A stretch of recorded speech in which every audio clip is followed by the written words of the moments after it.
donc dal nañu Mimi Touré avec donc on accélère parce que depuis boobu ba léegi quand même c'est vraiment Kouthia nous manque tellement parce que moom moo doon génne pépites yi nga xamante ni ça fait rire tout le monde finalement n'est-ce pas madame Mimi Touré Aminata man j'ai du mal à dire Aminata parce que bu ma nee su ma nee Aminata dañ naan Aminata Touré mais Mimi Touré ça donne beaucoup plus.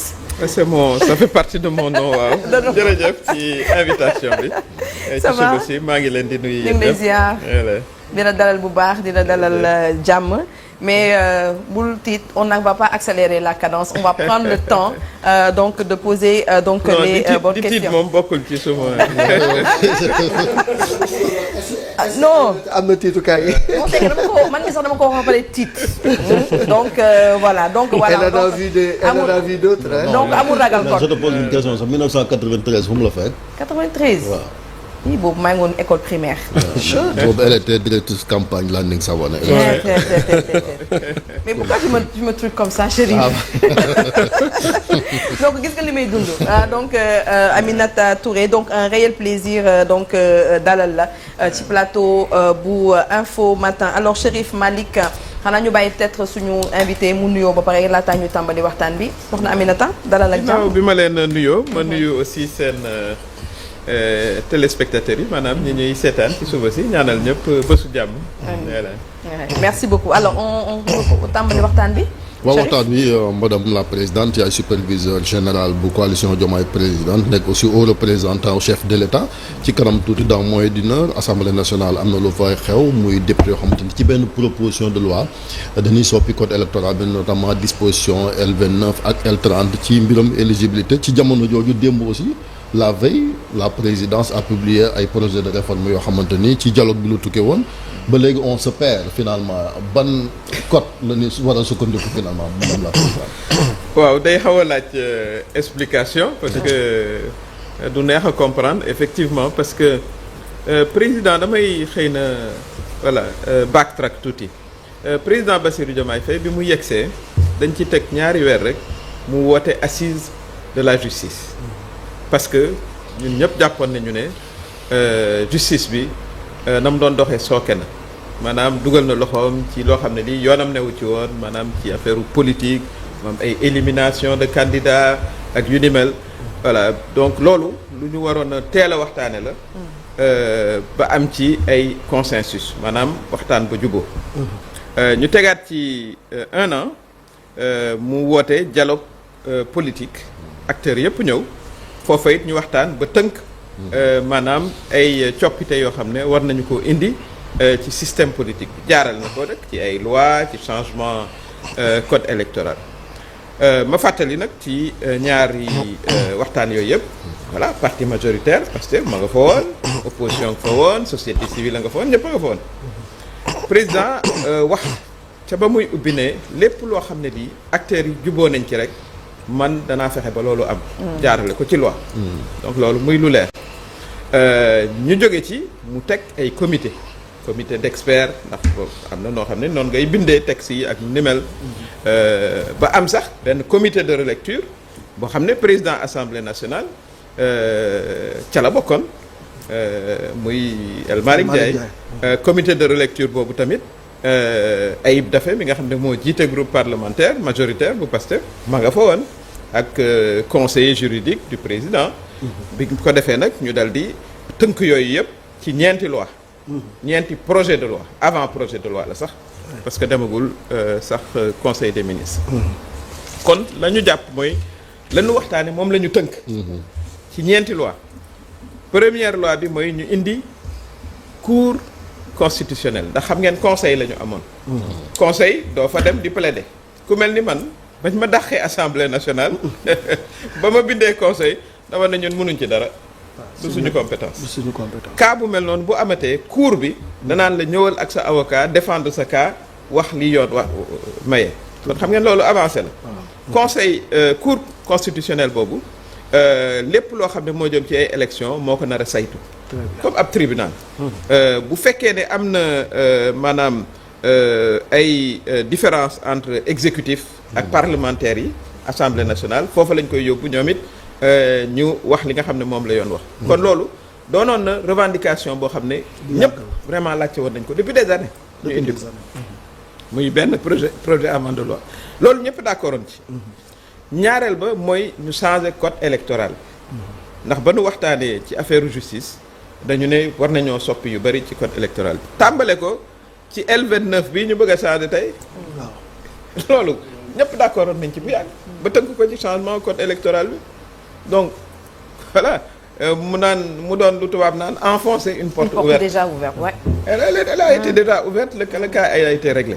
xëy na dinañ ñëw ci cas bu spécifique. ci biir code électoral boobu ñu ne bulletin unique la ñuy am. xam ngeen loolu aussi waxtaanee woon nañ ko lu yàgg a yàgg man ñëw naa fii lu bari ne vraiment observé naa ay élections dëkk yu bare Côte d'Ivoire Sierra Leone benn bulletin la ñu am.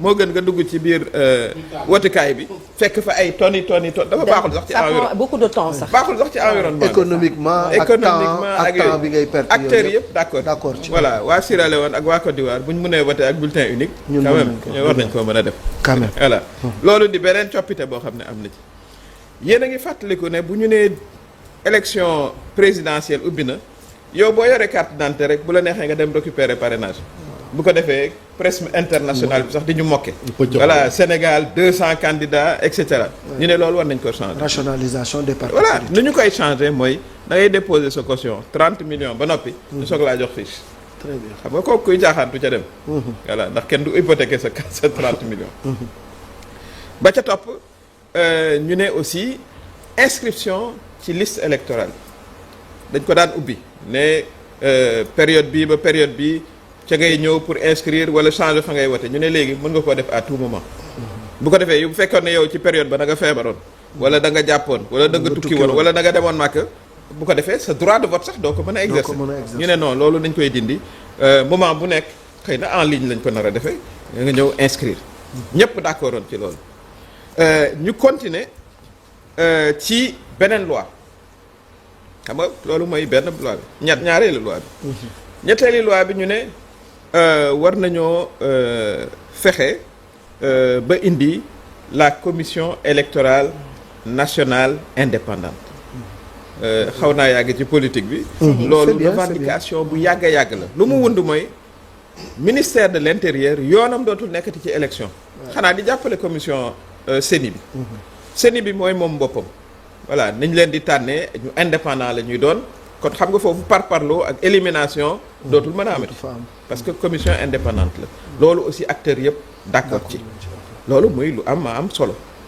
ñeenteeli loi bi mooy la loi sur les partis politiques def naa ne booy xayma war nañoo yegg 400 partis loolu mënu la sotti avril 2016 indi woon nañ loi boo xam ne dañ ne dañuy financer partis politiques yi waaye dafa am nuñ leen di càmbare voilà am na directive sax bu UEMOA boo xam ne depuis 2009 dañu ne pour suñu démocratie dëgër parti yi nga xam ne am nañu solo nañ leen jàppale waaye nag nañu xam ne xaalis public lañ leen di jox dañu leen di saytu Cour des comptes daf leen di saytu kon loolu it baax na ci politiciens yi dégg loolu yoroo parti rek dem ñu jox la wala boo yoree xaalis bi aussi boo ñëwee Cour des comptes da lay saytu bu ko defee ñu mën a rationaliser aussi sunu nombre de partis yi waaye ci financement boobu dañuy dàq financement étranger parce que bëgguñu ay nit jóge fee yée ngi doon waxtaane pétrole bu yàggul voilà ay borom alal ñëw rek jënd ay parti voilà di jéem ñu yegg pouvoir pour servir seen intérêt loolu dañ koy dàq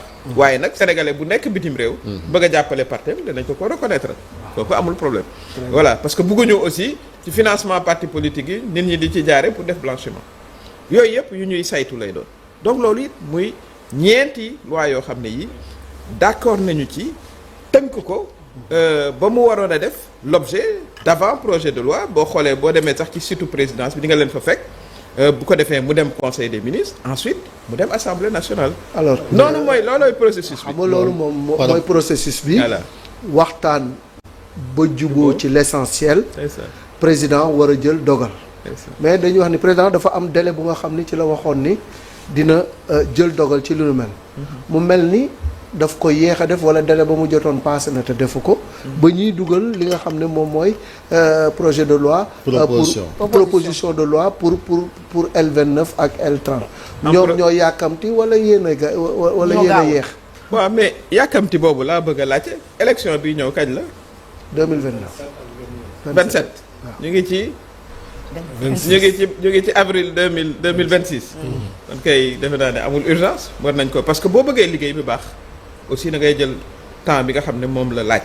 wax naa leen ne amoon na presque 4 comités d'experts ba bi mujj mooy le comité de relecture boo xam ne waa assemblée nationale. xanaa ñoom kon yéeguñu woon ne yéen a ngi ciy liggéey. jël si seen temps président de l'assemblée nationale fa mu bokk. muy El Malick Ndiaye mi ngeen wone waaw président groupe parlementaire ca la bokkoon. ci comité de relecture bi may wax de ca lañ nekk ba léegi. xëy na xëy na ñoo informé wul seen i député yi kay xëy na ñoo xamul leneen. mais sauf que président de la République aussi cadre président dafa fort dafa taxaw discours à la nation le 31 décembre ñëpp di ko seetaan mu ne ci premier trimestre ci at mi këf ki dina ko yóbbu assemblée nationale. weesu nan délai ba. waaw mais délai boobu bu ñu ko weesoo ña nga xam ne ñoo nekk assemblée nationale ña nga ci biir comité de relecture bi. xam nañ li xew ci biir. xam nañ ñoo nga toog. bu fekkoon ne dañuy def yëf yi te yëguñu ko ñu leen koy nëbb non ñoom ñoo ne ca biir ñoo nga toog donc day jafe pour nga comprendre lan mooy motivation bi parce que gisuma benn élection du gannaaw suba élection 2027 la te def naa jox temps pour def liggéey bu baax moo gën vraiment ñu indi polémique yoo xam ne du ko jar parce que gisuma ban genre polémique moo ci war a. et pourquoi ñu ngeen xaar ba aussi la veille quand même de cette plénière là maanaam liy xew dans quelques instants. pour doog a publier documents et textes yi. non mais parce que couper l'herbe à la non mais c'est pour il faut qu'on informe quand même l'opinion que xam ne assemblée nationale ba am na njiit quand même assemblée nationale am na président n'est-ce pas. président ba ma nga woon ca biir commission de relecture bi.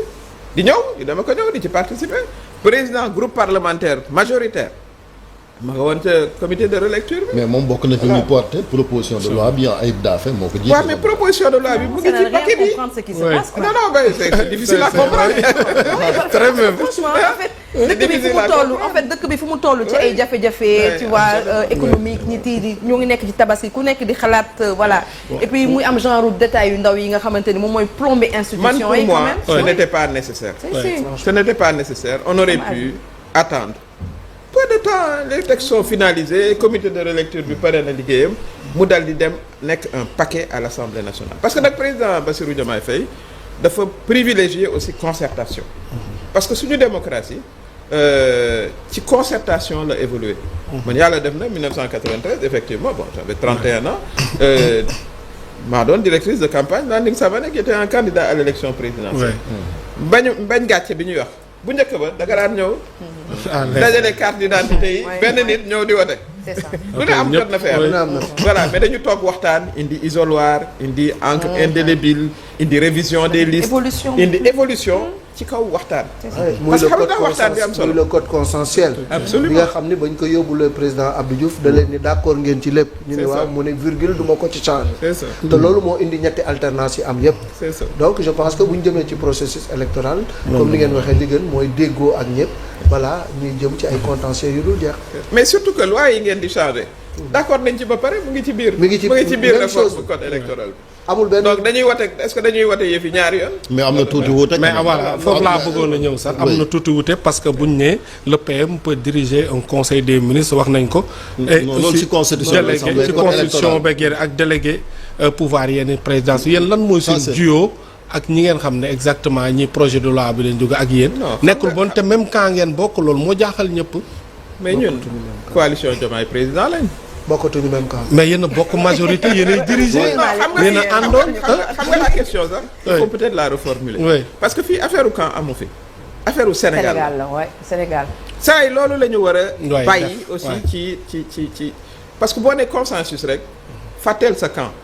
lan mooy avancé loo démocratie sénégalaise loolooy li ëpp solo. ça c'est important. ñu ne élimination candidat dootul am. oui ça c'est important. c'est important parce donc que on va trouver ci biir code électoral bi nu ñuy changer ba kenn dootul éliminer ay candidats ci ay raisons politiciennes. loolu moo la xañ loolu élection d'accord moo ko xañ Khalifa Sall. non parrainage am doon xaju ko de dafa am doon parrainage. non loolu la conseil constitutionnel wax ba bokkul quoi.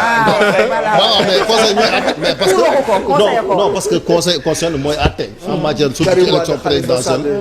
voilà ñooñu dañ leen a condamné mais man waaw parce que madame la présidente yaa ngi wax maanaam consensus de forum mais dialogue ba la ñu wax sax entre pouvoir opposition wala acteurs politiques yi mais na ñëw ci institutions yi parce que li xew ni musul am dans l'histoire politique du Sénégal maanaam exécutif bi nga xam ne président moo ko jiite ak maanaam assemblée jubóowuñ sax déjà quoi lii quelles sont les conséquences non mais munoo wax ne jubóowuñu mais si mais léegi le président de l'Assemblée nationale était dans le comité. waaw mais assemblée benn yoonu boppam di voté loi boppam léegi yéen seen boss maanaam moo tax ma maanaam bu ñu ko voté tey seen boss c'est caduc waa Chérif oui moo tax ma ñëw di expliquer oui. Sénégalais yi aussi ñu comprendre parce que amul liggéey boo xam ne dañ ko def làqatu ci néeg wala ci ab ruqu présidence di ko fa def d'abord ci dialogue la yëf yi soqeekoo fekkee ngeen dialogue yi quand même le dialogue sur le système de la justice da ngeen xool recommandation yi nga xam ne ñun ñee ci jógoo la ñu njëkk a juboo mooy justice dootul dugal loxoom ci éliminer ay candidats politiques ci adversaires politiques ñëpp d'accord ci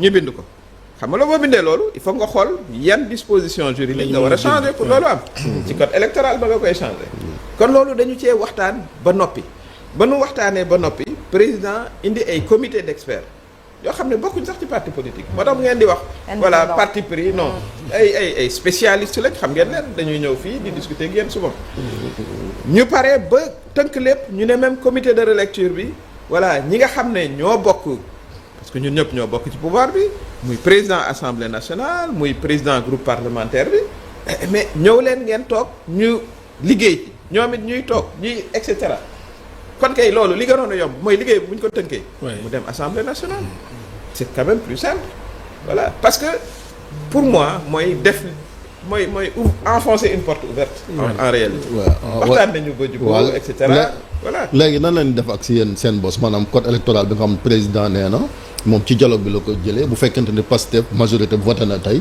seen modification waaw mais dañuy wote waat ñaari yoon xanaa mais c'est loolu la di ngeen dugalaat comment ça nu mën a voté ñaari yoon non mais j'ose espérer que li nga xam ne moom la ñu jubóo ñun ñëpp bu demee assemblée nationale dañ koy voté mais majorité bi ñooy xool lu leen neex bu voté non mais majorité bi je pense quand même que c'est une majorité responsable la yaakaar cohabitation la nekk di naan cohabitation forcée bi Ousmane Sonko doon wax ci la nekk soxna Mimi xam nañu li xew fële ci assemblée nationale moom majorité mécanique moom bu ñëwee du ñu fi xool ay majorité responsable et tout ça je pense qu'on va non moi je suis convaincu que on risque d'aller vers une crise non personnellement vers une crise institutionnelle vous êtes optimiste mais on risque d'aller vers une crise non du affaire optimiste wala est-ce que le président même va promulguer loi bi nga xam ne moom la ñuy voter waaw man de li ma jàpp mooy parce que man nag li xel nangu rek laa mën a jàpp mooy consensus bi nangu boobu lay promulguer man li xel nangu rek laa mën a jàpp mënuma nangu leneen mooy bu fekkee ne waxtaan nañu ba juboo jàpp nañu ne lii mooy avancé loo sunu démocratie mooy li ma wax yëpp parce que gisuma ñu ne dañuy def cour constitutionnelle ñu ne non duñu ko wote sur quelle base ñu ne dañuy changer disposition yi nga xam ne moo nekk ci code électoral bi y compris la modification de l'article 29 et les autres voilà le bulletin unique les partis politiques et cetera ngeen di du ngeen ko wote amul pour man ça se fera c'est la méthode qui est un peu difficile à comprendre la méthodologie donc je considère que les choses vont se remettre à la normale les textes vont aller à l'Assemblée nationale et les Sénégalais s'attendent à ce que les députés votent ces textes-là. non mais du obligation parce que députés yi comme ñoom it maanaam séparation des pouvoirs xam nga dafa am.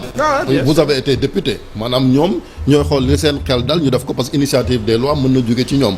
moo tax ma ne président bi nga xamante ni moom maanaam yëlifut majorité parce que dafa mel ni amul emprise ci ñoom contrairement ak li fi xew dund dans l'histoire politique du Sénégal seen 4 lois yi est-ce que sax député Pastef dinañ ko voter déjà waaw Chérif xam naa ne yow foog nga poser question pour neexal waxtaan bi waaye nag non nañu gindi askan wi ñuy déglu réel politique la waaw non réel politique bi moom mooy mënuñoo waxtaanee ci changement yoo xam ne dañ ko tënk ci 4 lois yi parce que 4 lois yi mooy li ñu waxtaanee rek tënk ko ci loi yi majorité ba fa nekk war a voter ci consensus boobu ci la ñu bokkoon mais génn nañ ca nee naa Ayib Daffé kenn gaw ma ne génn nañ ci Ayib Daffé mi ne bokkoon na ci moo jiite liste député yi nga xamante ñooy porte proposition de loi tey bi mais proposition de loi tey bi mu ngi déjà ci 4 lois yi waaw mais terewul non est-ce que d'accord nañ ci loolu oui am na ci quelques différences terewul ñoom ñu ngi nar a tey moom la ñu nar a toog pour modifier ko pour voter ko waaw mais bu proposition de loi yi nga xam ne ça va être un peu redondant quand même. mais c'est redondant c'est ça la question c'est la mais moom méthodologie. loolu la comprendre wul. Voilà. redondance moom lañ mënul expliquer en fait. non redondance boobu c'est difficile à expliquer. Voilà. redondance ci wolof mooy ngay def di defaat. defaat. voilà loolu def benn yoon kay. mooy gën. économiser temps moo gën. surtout loo xam ne li juboo ngeen ci ba pare ñun ñëpp juboo woon nañ ci. ñoom bu ñu ko defee tey mu jàll léegi lan mooy suite bi. mais après il y a l'avant-projet de loi qui va passer au Conseil des ministres. voilà déjà mu ngi ci plateforme yi sénégalais yi ku ci nekk bu fekkee ne bëgg ngaa am indi ay commentaires mën nga ko def en ligne.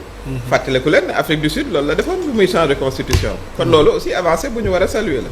voilà bu ñu paree yóbbu ko Conseil des ministres bu ñu paree Conseil des ministres yóbbu ko Assemblée nationale. voté ko. voté ko aussi du force de parce que majorité bi encore une fois Ousmane Sonko moo ko téye te li leen Ousmane wax la ñuy def. maanaam Diomaye amul benn emprise sur la majorité bi am tey Assemblée nationale. donc ça veut dire que 4 projets yooyu noonu mën nañ ko bañ a. ça voilà tout dépend. mais kon bu boobaa dinañu wote loo xam ne du ñu wote loo xam ne ñoom d'accord woon nañ ci. bu boobaa sénégalais yi aussi c'est vrai parce que quand même bu ñu nee dañuy améliorer démocratie bi ñëpp bokk ci dialogue bi. voilà ngeen recommandation yi ngeen d'accord ci. seen président wu institution El Malick Ndiaye seen président groupe parlementaire bokk ca loolu bokk ci comité de relecture bi ngeen ñëw dañu ngeen ko wote mais bu boobaa kay Sénégalais mais ñoom est-ce que ba ñu bokkee ci comité de relecture bi am na ay nañ ay observation yu ñu def ci texte bi. mais loolu da ngeen leen di invité ñu ñëw mais ñu nga woon ci comité de rédaction bi voilà comité de rédaction boo nekkee ci loi ba ñëw ba ci relecture la waaw relecture bi laa donc xam nga loolu jeex na loolu kon daanaka processus bi jeex na voilà vraiment dara desatu ji donc c'est une question de jour voilà lu ñu muñ ba question de jour te yéen ngeen bokkoon ci liggéey bi voilà terminé ko indi ko ñu wote ko parce que du intérêt coalition Diomaye président wala Pastef wala keneen Sénégal la ñuy wax parce que loolu sax mooy expliquer madame Mimi que l'opposition FDR nekk aligné wu ci pratiquement yéen seen position ak la société civile. non mais am na loolu FDR reproché maanaam comité de relecture boobu FDR nañ ñoom it kenn boolewu leen ci maanaam ñoom it daanaka rejeté nañ texte Diomaye ah oui c'est ce que le FDR a écrit dans son communiqué. waaw mais ñoom comité de relais xam nga ñoom procédure la ñuy wax. oui xam nga bu dee procédure ñun fond la ñu wax le fond. d'accord nañ ci. c'est ça dégguma ñu ne ñoom le fond d'accord nañ ci. procédure nag day am foo xam ne fii. day yegsi ci président parce que dialogue noonu la ma sa amee. da ngeen di d'accord bu ngeen d'accordee ba noppi ñu xool conclusion yi jébbal président def mais am na point yu amutoon consensus ci dialogue bi. ci dialogue bi non attention Chérif lépp loo xam ne d'accorduñ ci dañ ko tege ne y a des points yoo xam ne yi opposition indi woon na ko d'accorduñu ay points yoo xam ne majorité bi wax na ko d'accorduñu loolu dañ ko tege ne la président la mu waxoon mooy lu ngeen d'accord dinaa ko def mu doon ay loi moo tax déggoo leen ci affaire fond. si CENI bi man dégg naa Fada on l'a reçu ici même sur la CENI bon ne woon na am na yoo xamante ni d'accord sur le principe de la CENI je n'ai pas entendu. mais dégguma kenn ku ci opposé. président du société civile du keneen. parce que loolu lañ doon laajte depuis longtemps xam nga lii war a am Chérif mooy ñu mën a différencier suñuy position partisane man politicien pur et dur la. jàng naa ko mais politicien la booy seet. mais day am moment boo xam ne. da ngay seet li nga xam ne moom ngeen bokk muy intérêt Sénégal intérêt démocratie parce que Sénégal nag li nu xamee on est que 19 millions d'habitants mais dafa mel ni ñoo Nigéria ñun ñooy Nigéria plus de 200 millions la mais lu tax ñu siiw nit ñi reconnaître ñu respecter ñu suñu stabilité démocratique ci la bokk fii coup d'état mosu fee am même suñuy am ay tolof comme 2002 voilà 24 22 on se relève toujours dañu mujj consolider yëf yi ba élection am nit ñi dañu ci naw àddina dem ñu ci naw mais loolu li tax mu am mooy à tous les moments lu mu métti dinañ toog waxtaan xool une voie consensuelle pour faire avancer les choses ca la ñu toll woon kon lépp loo xam ne d'accord nañ ci voilà mais nañu ko def ci projet de loi yooyu moom la président def te ba mu koy def it nee naa leen tëjuñu ci biir palais bi def ko voilà ça c'est son travail aussi dafa woote aussi voilà le président de l'Assemblée nationale est venu le président du groupe ci comité de relecture yooyu bu ko defee loi yi bu demee assemblée nationale ñu wote ñu mun ko nekkoon nga premier ministre xam nga bu baax a baax ni nguur gi mais lu ñu gën a jaaxal ci Sénégal nguur gu ñëw rek laal code bi laal fii laal constitution loolu mun na indi instabilité beneen bu nekk sama xel moo nekk est-ce que bu continuer nii yéen ak assemblée bi jubóolu leen mun nañoo jàpp fii ak 2 ans yi jot dissolution am. mais loolu ci coobare président Diomaye Faye lay doon. ci coobareem la donc loolu mënuma ci wax loolu moom mooy décider ndax daf koy dissoudre ou pas. su xalaatee ne war na ko dissoudre dina ko dissoudre. mais assemblée bi moom ànduñoo joxuñu ko bopp lu baax li Chérif di wax rek. c'est ses prérogatives bu ci tolloo la mu war a def dana ko def. en tant que président noonu la demee mais fii ñu toll la ñuy wax. ak situation bi ñu nekk intérêt Sénégal mooy ñu avancer loo suñu démocratie. mais kan moo dul nangu ne il faut un bulletin unique.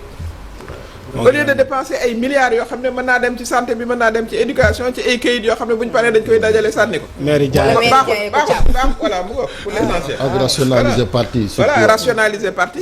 400 et quelques partis. le CENI vraiment loolu aussi. voilà dañuy dem ba kenn dootuñu. bu ñu nee élection présidentielle 1000 personnes taxaw ne ñun ñoo war a jiite Sénégal. oui. même préambule constitution bi aussi je pense que am na avancé bu mag ak charte Mandé bi ñu wax nii mooy révolution.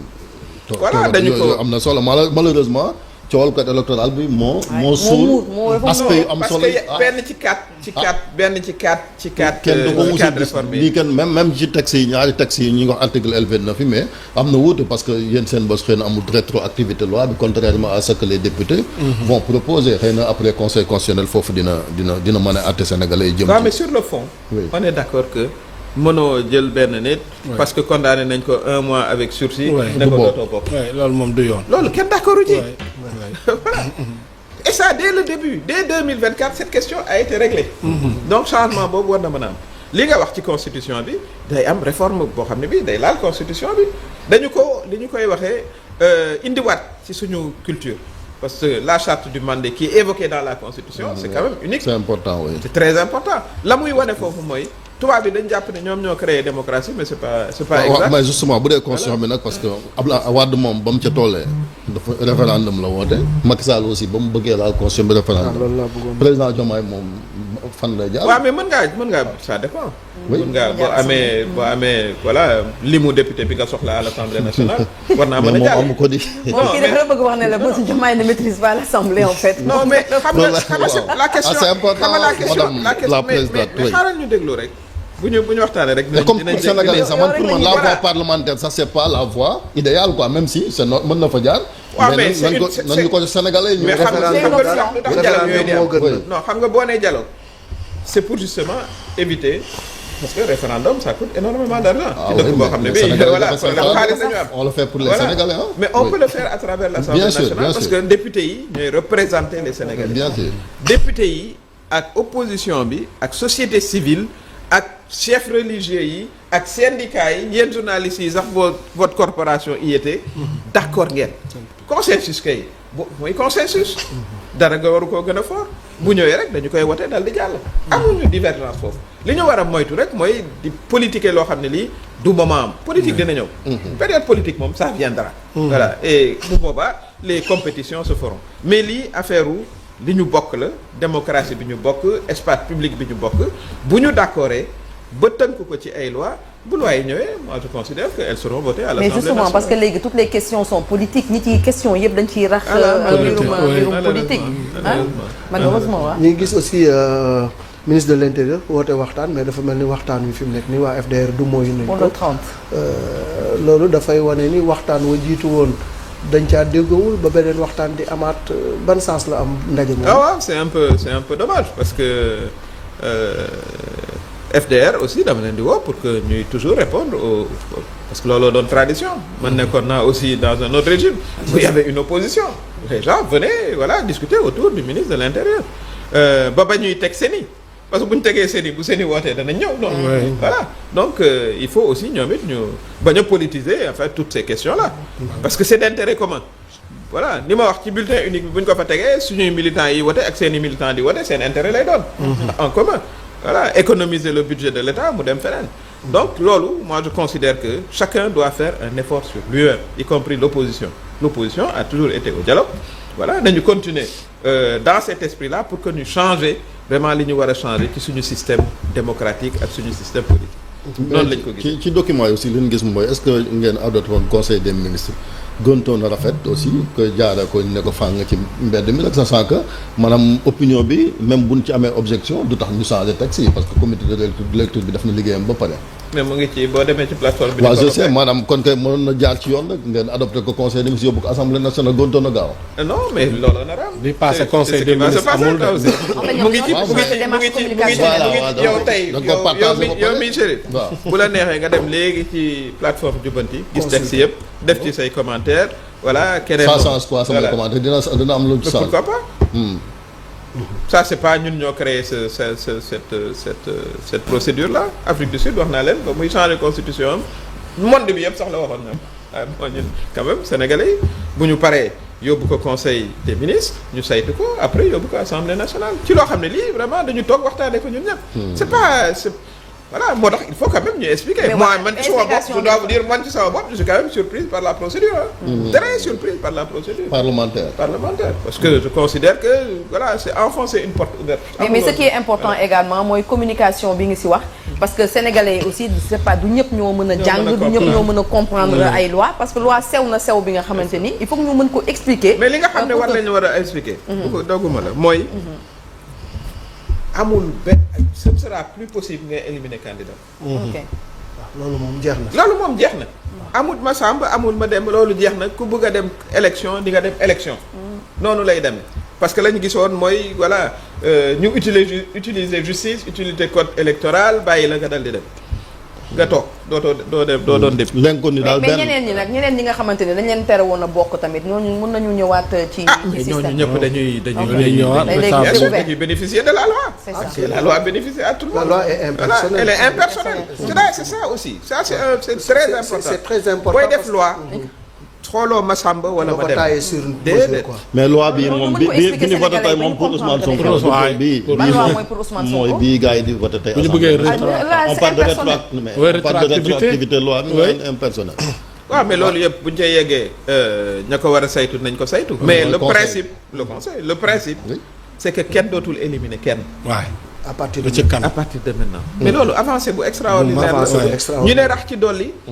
ministère de l'intérieur parce que kan mooy nommé ministre de l'intérieur gouvernement ci membre gouvernement bi la bokk. président bi moo ko daan nommé. voilà kooku yoonam dootul nekk ci élection. mais loolu revendication bu yàgg la. yàgg donc loolu yëpp. c'est important vraiment il y a des avancées significatives. il y a des avancées significatives. te président Bassirou Diomaye Faye loolu mooy li ko soxal mooy ñu ne ci ayam voilà lii. am nañ ko ci avancé et il y tient mais de manière consensuelle du jóg rek ne voilà ñun ñoo ëpp doole ñooy déedéet consensus mooy toog waxtaan voilà ñëpp ku ne indi sa xalaat ñu tënk ko voilà def ko ay loi mais bu nekkee ci ayam excuse-moi mais bu nekkee ci ayam également am na ay réformes yu bëri yu mu bëgg indi bëgg na defar te bu demee ci assemblée nationale également ñu mën ko fa dëgëral liggéeyam est-ce que tamit liggéey bi dina yomb est-ce que yekk bu mu bëgg yekk tamit dina neex. nga waxu soxna de. il faut ma wax bi nga xamante ni sénégalais yu kii dinañ ma mais moo tax ma indi sens de la responsabilité. loolu sens de la responsabilité parce que boo nekkee député tamit. d'abord député du peuple la. boo xasee ba toog assemblée nationale. xoolatoo rek yow lan mooy sa intérêt parti mais sa intérêt parti sax même boo ko doon xool sa parti. la ñu d'accord. bokk na ci signé na ko. parce que sa président groupe parlementaire mu nga woon ca comité de relecture. kon kay waroo am benn problème ci texte yooyu. ci sama gis-gis. donc il faut que vraiment aussi ñun politiciens yi ñu yëkkati suñu bopp. voilà ba tolloog fi nga xam ne foofu la ñu sénégalais yi di xaar. loolu dafa am solo trop. te ces avancées là sont des man xaw naa yàgg ci politique bi quand même. significatives. très très très importantes donc bu ñu waxtaanee ba juboo ba am loolu. voilà ñu jël président Bassirou Diomaye Faye jël temps ay comité d'experts indi société civile ñi jiite dialogue bi yëpp gis ngeen leen du ñu ay politiciens voilà ba am document boo xam ne jàpp nañu ne fi ñu toll nii la ñu juboo yëpp def nañ ko ci comité de relecture bi nag loolu ci coobare président la ça aussi il faut que l'opposition le sache voilà bu ñuy bind ay loi xanaa bu ñuy bind loi kay duñu leen kaw a ngeen ñëw palais ba non ça ne fonctionne pas comme ça ils le savent très bien d'ailleurs ils ont gouverné ñoom seen bopp mais bon il faut qu'ils jouent leur rôle mais ñoom li leen moo tax dégguma benn contestation de fond. c'est ça. dégguma ko de leur part. dégguma ko aussi de la part de la société civile. c'est la méthode la nit ñi comprendre. méthode boobu nag war nañu ko réviser en tout cas c'est le conseil que je donne à l'Assemblée nationale. C'est ça. Voilà ñu indi les 4 lois voté ko parce que loi yi c'est pas pour voilà. Les partis politiques, c'est pour la démocratie dans son ensemble. Bon, on verra. On va voir les dernières questions, messieurs. À 10 heures, on doit aller à mercredi l'Assemblée prochain ndax ces lois là aussi projet dinañ ko adopté fële ci conseil des ministres madame la présidente Aminata Touré. président moom naka lay dundee situation bi kon. mais ñun en tout cas suñu président d'honneur la d'ailleurs dans la modification de la constitution. Oui. dañu def ci loi bi léegi ne.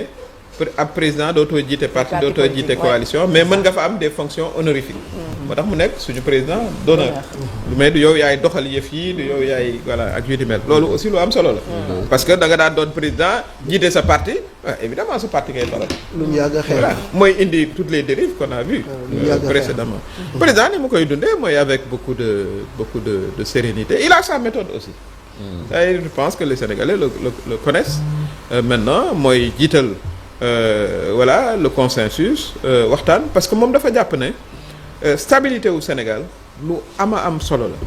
d'ailleurs dañ ciy profiter pour massawaale suñu mbokk malien. Mali bëggoon na ci laaj sax. voilà parce que vraiment situation bu doy waar. voilà bu doy waar la. voilà ay xalaat rek yow boo fa newoon yor njaboot ak yu ni mel ba noppi soriwuñu. donc stabilité bi ñu am ñun Sénégal war nañoo xam lan mooy valeur di bañ. voilà di ko salfaañe ak yu ni mel donc saa yu ñoo xam ne ñii rek war nañoo mën a d'accord en tant que sénégalais nañu ko def avancer loolu mooy indi les 2 dialogues donc il le voit comme voilà partie prenante de sa propre mission am ci nag voilà taxawaay ba mu ca war a am pour que vraiment ni ma ko waxee ci ayam ñu gis des avancées démocratiques d'autant plus que il a souffert de tout ça moom il était en prison il a fait 11 mois de prison moo gën a yàgg ci prison bi de. moo fa gën a yàgg moom. voilà campagne nañ électorale pendant 4 jours. muy soog a génn voilà. chance bi mu am mooy on n'avait pas finalisé sa condamnation. chance boobu rek la am. voilà donc mais il a échappé lui-même de très peu. voilà chacun a vécu en tant que politicien ni nga ko waxee ay élimination fii ay dàq assemblée fële et cetera yooyu yëpp bu jeexee vraiment dañ ko war a saluer. loolu avancé ñu demoon cour constitutionnel ba nga préparé say dossier téye ko ñu ne la Mimi arrive. mais réforme pour réforme am na aussi lu ñu doon xaar. les dernières questions messieurs am na lu ñu doon xaar ci réforme que le président génn ci conseil supérieur de la magistrature. loolu tamit dikkagul te am na ñu nga xam ne dañu jàpp ni lu jaadu la. xam nga lu tax amul d'abord amuloon consensus. d'accord les magistrats ci seen bopp ils n'avaient pas une position unique. D'ailleurs l'union des magistrats sénégalais était contre. C'était pour que le président se maintienne. mais comme il y a pas de consensus. parlons de la coalition bi nga xam ne mooy. coalition Diomaye président nga jiite ko. yéen a ngi nekkoon ci processus de massification de réorganisation démb gis nañ sax coow lu am na ku naan la Mimi moomoo coalition bi. encore benn góor la woon encore. xam naa ne góor ñi daal. góor ñi moomoo coalition mais yéen bokk leen. yenn saa ñu ñamal ma fii lu métti de. waaw mais taxawal rek sampul.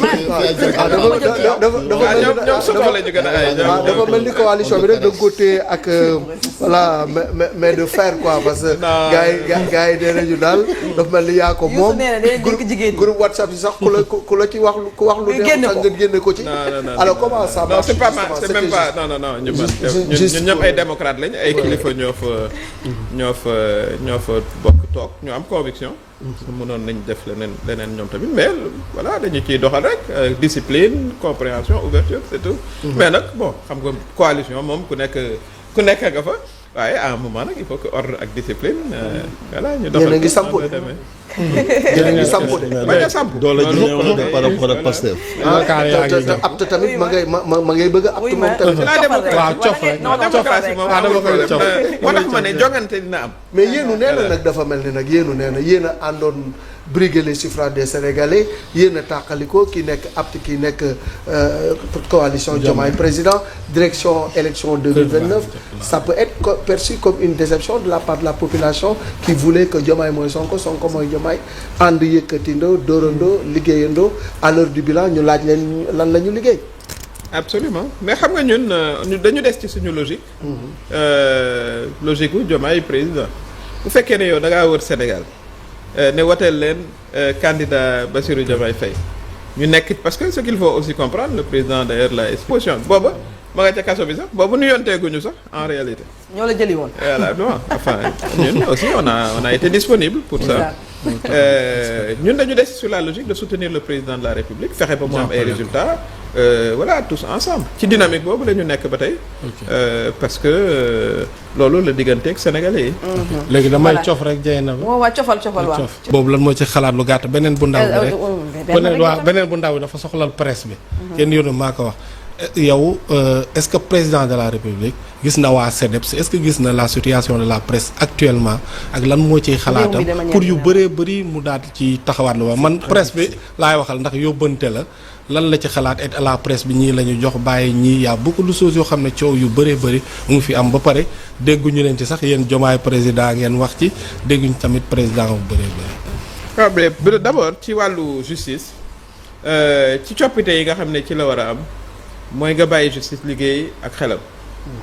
voilà justice moom ku ne mën nga cee am lu la neex wala lu la neexul d'ailleurs dañuy faral di wax ne justice bu kenn kontaanul mooy justice baa ngay dox.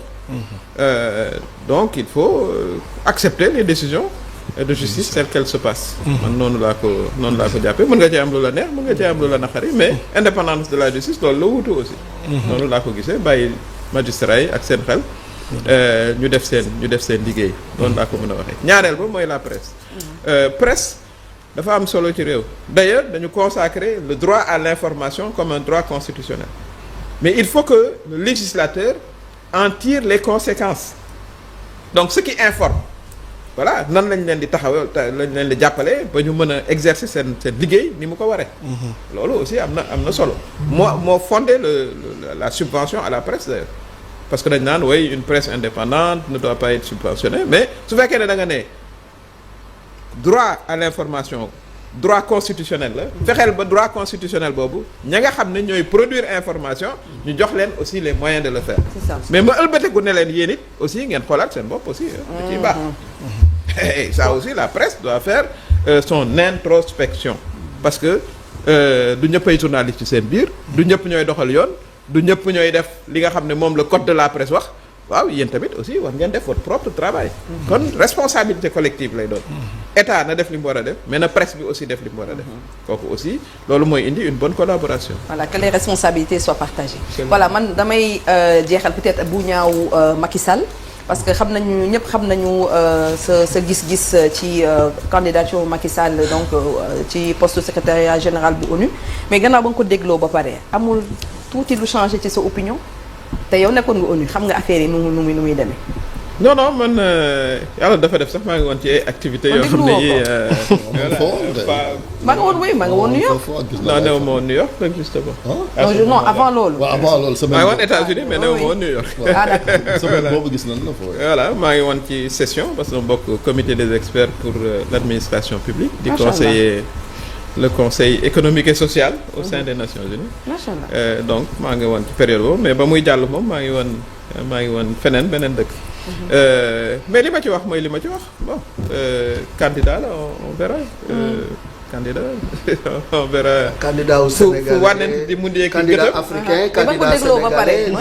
Non, candidat sénégalais. Ouais, il a la nationalité sénégalaise mais il est pas venu formellement requérir. Il a écrit. Non for soldat la ñëw. voilà waxtaan ak président exposer son. am na ñuy ruuma daal di sax président Diomaye mi ngi koy jàppale ci suuf. exposer son bon il est ñun daal c'est candidat au Burundi la. bu ngeen wooyee ministre des affaires étrangères du Burundi dina leen ci wax lii. candidat au Sénégal la candidat la réponse de Macky sur la loi d'amnistie parce que ñi ko fiy xalab ñu bëri. dañ ne woy li fi xewoon événement yi mais moom défier na leen nan abrogé loi bi lan mooy sa position déjà sur mais nañ abrogé loi bi. Vous êtes pour l'abrogation? Moi personnellement je suis pour l'abrogation de la loi. Total. Il y a pas de souci ñu xam effectivement ñan ñoo def parce que je suis une militante voilà contre l'impunité. C'est quoi le président ne le ferait pas lui? Président mooy abrogé la. Oui mën na. Non c'est l'Assemblée nationale. Non avant l'Assemblée nationale pour ñu respecter sax parallélisme des formes. loi d'amnistie bi projet de loi la woon donc moom Diomaye moo war a def projet de loi ñu yóbbu ko assemblée nationale député sax war woon def proposition de loi. waaw ma ne. oui. haute cour de justice amu fi. am na fi kay. voilà la haute cour de justice n'a qu'à travailler déjà la proposition de loi peut venir aussi de l'Assemblée nationale parce que boo xasee ba nekk député. conseil bi rejeté waaw déglu ma rek déglu ma non xaaral ñu waxtaan. boo xasee ba nekk député nekk président amul fenn fu ñu la mënul àtte fu dul haute cour de justice. n'est-ce pas. d'accord nañ ci loolu. mais du Macky Sall kese non pas loolu je veux dire du Macky Sall kese question de haute trahison. non non haute cour de justice. non non mënoo àtte kenn feneen fu dul ci haute cour de justice. Macky Sall lu ñu ko mën a toppee moom. mais ça il faut que les enquêtes du immunité la bi lañ doon wax. lutte contre l'impunité bi lañ doon wax ak li fi xew ak du loolu lañ doon waxtaan.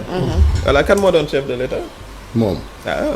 voilà merci beaucoup Aminata Touré da ngay desandi ak ñun pour ñu tëj émission bi. alors très rapidement la une de l'Observateur de Record ñu ñëw ak yéen ci météo bi laata ñuy laali basang yi.